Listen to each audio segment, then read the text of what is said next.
Have a wine with Sydney food writer Lisa Diminor as we take you behind the scenes where the locals like to play.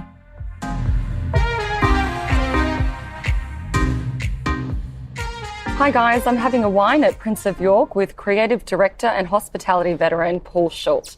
Paul, ex-partner of the Keystone Group, is responsible for many award-winning Sydney establishments and the hangovers that go with the visit. But it's just in time that Paul created a few play areas in one very grown-up venue, Prince of York. Paul, thanks for joining me. No problem. Paul, you have a reputation for style and being design-focused. How would you describe this space? It's different. I think that was the first point we tried to make sure of. There's a lot of cut and paste in the market, and particularly in Australia. And we designed and made everything ourselves to be different. That was one of the main points of the concept. So it's fun. It's unique, and it's I guess it's got a bit of edge to it, which is refreshing. It certainly does, and it's very different to your past venues. Would you say this reflects your transition away from the Keystone Group? Yeah, I think so. I mean, it's nice to have a bit more creative freedom and create what you want rather than a bunch of people's ideas. And it's, I mean, we were quite blessed here because of the bones of the building were so beautiful, being 150 years old and what have you.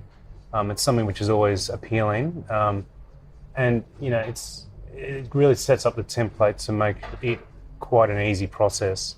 Yeah, sure. So there's a bit of, there's heritage here mixed with edge, mixed with unique flavours of what I personally like. And a bit of intrigue, I hear there was some vault that was hidden. Yes, it was up there, yeah. It's been there for 150 years. So that wow. This was the original cash reserve, so that held Sydney's cash reserve. Wow. Any treasures hidden? Nothing. I mean, we've got wine in there now, which is all pretty unique. That's a treasure in it. Yeah. It's a big part of the concept actually to actually have a space where you can take people into and taste wines that are different, and absolutely. Something to talk about. People love that story. Yeah, but one thing Prince of York is not is style over substance. Tell me, who is this stellar hospitality squad of yours, and how did you get them? Yeah, sure. So starting with Andy Emerson, who's involved in the business from an operational aspect as well as a partner. He was. I gave him his first job in hospitality actually at Cargo as a glassy. So we've known each other for more than 20 years now, I guess, which is a long time. So Andy's great. He looks after the operational side, more the back of house, I guess. Okay. And he's also very strong with wine and food and conceptual side of things. Sam Ball is the chef, so he's part of the business as well. He came from Icebergs and Northland Italian. Yes. I had a stint with him at Keystone as well for about 5 years. So he was very heavily involved in the winery and the stables when we did that. He's got a sous chef called Adrian who has worked alongside him for many years. Ed Loveday is Andy's ex-business partner at Acme, and Barbara Rose. He does very entertainment, beverage, creative aspects of this business as well. So him and I work very closely with, I guess, revenue is probably a good way to put it. Bringing in revenue, bringing in ideas. He's created the wine list with another gentleman called Reece Griffin, which I'll talk about in a minute. But he's a huge asset to the business and a very well-respected hospitality. Wow, what a team! Yeah, veteran, I guess. And then there's Reece who did a lot more of the cocktails, came from Schulte, and then we've got Ed Verrill as well. Who came from London. He's run some amazing venues in London. He's now running the venue here. And then I've got Catherine in the office, who's come from Icebergs Group after 8 years. Wow. Yeah, so there's a bit of there's a real mix, but it's a good mix. Yeah, it's a good mix, and it's also strategic because there's a lot of big hospitality groups, which we were one, and I just think there's an opportunity to get a bunch of youngish creatives together to not be part of a big group and to be a bit more flexible and versatile with how we work, I guess. Yeah, absolutely. Create your own group. So would you say it's fair to call yourself the Pied Piper of the hospitality industry? But instead of luring small children, it's these hospitality A-listers?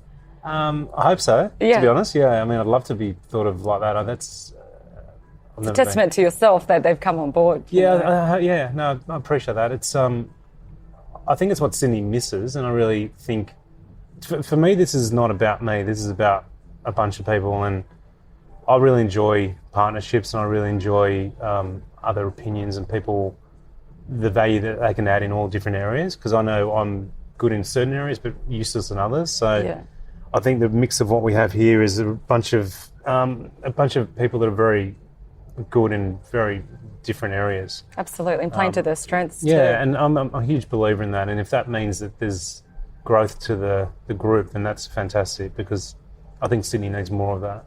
Absolutely, and happy customers. It creates that, yeah. I mean, all of a sudden you've got this product and offering which is different and creative and interesting. And, we change our menu monthly because other big groups can't do that. Our wine list is changing almost weekly. I remember at Keystone that it was a 3 to 6 month process to change things because of the suppliers, the deals you needed to do, and just everything. And I think one of our opportunities in this market with a lot of other big groups around us now is to be continually creative and changing quickly. Okay. And having this team allows us to do that. Wow, and staying competitive, I guess. Well, it does, yeah. It gives you a competitive edge, I guess. It really allows people to see you in a different light, which is interesting, and it's really part of what I want to sort of get known for. Sure. Well, look, speaking of interesting in the wine list, Ed did a great job. It's not just substantial, it's super easy to navigate. And I love the way they've sectioned it. So you've got your French fizz, and then the lightweights and heavyweights for the white wines, and then summer party vibe reds and baller reds, long lunch faves. Yeah. Was that the idea, not just to make it fun but accessible for everyone? Yeah, definitely. I mean, we probably led that at Gazebo originally, which was 11 years ago now. But having those categories of wines is not it's not unique anymore. But the way that we've tried to do it, everything's light to heavy throughout the whole list. Yes. So basically, within those categories, you know where you're at straight away. Wine's been one of those things which is always, there's just such a wide gap in people that understand it versus those who don't. I'm one who doesn't. Ed's one who does. Yeah. So we've had some really nice battles on how the whole thing should look. Absolutely. Very healthy battles, which ends up being, it's very refreshing to hear that from your end, because from the consumer perspective, to get that balance of ease versus, not disrespect. Substance. Yeah, absolutely. You don't want to disrespect people's wine knowledge, but you also want to make it easy for them. And for those that aren't confident, it's like you just, pick your mood, choose your adventure. Yeah. Pretty much. I'm feeling like a baller today. I'm going to order one of those. There we go. Perfect. You just throw it into the vault. Yeah. The beauty of the wine list is it's, they're pretty much all unique. He's got some amazing natural wines on there. It's a very interesting, creative list where every wine's tasty. Sure, and natural wines are big right now, which I don't know a lot about either, but yeah you can certainly see that there's a growing trend towards natural wines and, minimal intervention. Yeah, exactly. But those lightning bolts are really cool because they mark out the wines that you guys label a little crazy or out of the ordinary. Yeah. How popular are they? Because I can see them being a challenge for some. Yeah, they are. I mean, once again, you need the experts around you to try and let the consumer understand why they're a bit crazy. People just don't go and order it, because if they do, it is unexpected what you're tasting. They're definitely popular, but it does take the right people like Ed and the other Ed who worked in wineries to convince people that they're the right thing to drink on the day. They do really surprise people. I've had people who have come here and drunk that wine and now don't drink anything else, which is really interesting. Wow. Yeah. Who's responsible for putting the pasta back in the bag? Because I haven't seen that in a really long time. Yeah. And that's probably one of my favourite ways to eat pasta. Yeah. It's like it's finished off in flavoured air, and the aromatics when they do open it up, it's incredible. Yeah, well, that was Sam. I mean, Sam did the original pasta in a bag at North Bondi Italian. So I remember North Bondi Italian. That was his recipe, and he's just brought that here on the back of the popularity of the venue and also the dish. It's such a good way of cooking. We are looking at cooking other things in the bag as well. Yeah. We do a seafood paella in a bag, which we do for events. We do big seafood bonanza bags for groups. So it's an interesting way of cooking, which just maintains so much flavour, and I think people come in here for that. Sure, and it gives a retro feel, which the whole menu does. I've noticed you've got venison tartare, crab in a bag, that Bounty Bar dessert. Yeah. Is this the dining equivalent of subliminal messaging? Are you trying to entice nostalgia from your diners? We are. No, that's interesting you say that because it was always part of the original brief, but you don't think about that every time you come up with a new dish, but when you look at it, it actually does that throughout. Yeah. The best thing about this venue is, I mean, you guys have probably experienced it, but Sure have. it brings back the 90s. It does. And I was here the other week and everybody said that. Everyone was like, I feel like we're back in the 90s. It's like you step down here, you're stepping into a time like pre-lockout laws, pre-curfew. Yeah. You're listening to Black Box. You know, people are up on the tables. It's just, it's like your gift back to Sydney for what's been missing the past 5 years. It's like, here's a gift. Yeah, I mean, and that's nice to hear because, you know, it was a tough period with lockouts and all that, which affected our previous business. It's hard to get excited about dealing with the legalities of what you need to go through, but when you start doing it for the people who are desperately looking for this, it's an easier decision. Yes. And it's been a battle. It's been a battle of actually... Oh, the reason I got a business in the US was because I had half given up on Sydney.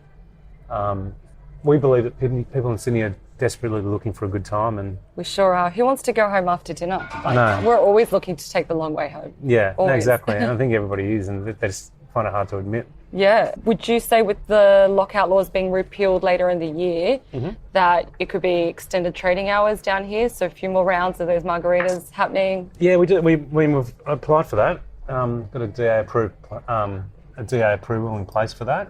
It's got to get the licensing across the line. Shouldn't be a problem. It used to be 2 a.m. down here. There's 3 a.m. all around us, so it's a big part of hopefully our future is that sort of midnight to 2. Where people are continuing to eat, but to drink, but also eat and. Oh, so you'll still serve food? Yeah. That's awesome. We're going to do little prawn sliders like on trays going around and. Oh, that's awesome. Get a good base down. Yeah. Look, Paul, speaking of cocktails, if you had to choose a drink that would best describe Prince of York, and you can choose two because you've got Pamela's and Prince of York, what would it be? I think a good natural wine is right for Prince of York. I think it's really starting to build that reputation, and I would believe that the tap margarita, which we do down I've had that. That's very good. Yeah, and that's all made here. It's all made by the guys. They keg it themselves. So it's not one bought off the shelf. It's our own recipe. Yeah, nice and quick too. Well, it is. That's part of the point, to be honest. It's about people are time poor, even when they're having fun. Everybody doesn't like to sit around and wait. No, who's got the patience for that? No. Well, everything's so quick these days. We thought we might as well make the margarita quick. Absolutely. So down here, I mean, when the place gets busy, we just do champagne and tap margaritas, and if you want other drinks, you can go to the other bars. And it's good. It's table service here. It is till a point. After about 9, it's a bit impossible. Yeah, I can imagine. But, well, Paul, look, it's been absolutely great talking to you. Thank you so much for sitting with me and taking us behind the scenes here at Prince of York. No problem at all. Thanks Paul. For coming. You're listening to Have a Wine, your audio review on eating, drinking, and taking the long way home. For guest updates, follow @HaveAWine as we chat to serious talent and industry insiders. Subscribe and stay curious, Sydney.